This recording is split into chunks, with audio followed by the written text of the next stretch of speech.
ఉద్యమకారుల పోరాట ఫలితం కేసీఆర్ త్యాగాల వల్లే తెలంగాణ ఏర్పడిందని ఎమ్మెల్సీ కవిత అన్నారు. నీళ్లు, నిధులు, నియామకాల కోసం ఏర్పడిన రాష్ట్రంలో 10 ఏళ్ల తర్వాత మళ్లీ అదే నీళ్ల కోసం పోరాటం చేయాల్సిన పరిస్థితి వచ్చిందన్నారు. మహబూబాబాద్ జిల్లా దంతాలపల్లి మండలం రామానుజపురంలో పర్యటించిన ఆమె ఓ దివ్యాంగుడు ఏర్పాటు చేసుకున్న ఇంటర్నెట్ సెంటర్ను ప్రారంభించారు. కాంగ్రెస్ సర్కారు ఉద్యమకారులను విస్మరించిందని, రాబోయే రోజుల్లో వారికి అండగా ఉంటామని కవిత హామీ ఇచ్చారు.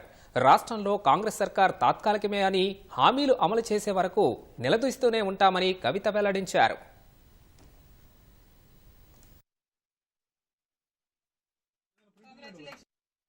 ఒక విప్లవం సృష్టించి, ఒక ఉద్యమం సృష్టించి, ఒక రాష్ట్రం తీసుకురావడంలో అందరి పాత్ర ఉన్నది. మరి అటువంటి వాళ్ళందరినీ కూడా ఒక స్ఫూర్తి ప్రదాతగా, ఒక మార్గదర్శకంగా, ఉద్యమ నాయకుడిగా కేసీఆర్ గారు ముందుకు నడిపిస్తే మరి రాష్ట్రం వచ్చిందన్నది మాత్రం ఎవ్వరం కూడా కాదనలేనటువంటి వాస్తవం.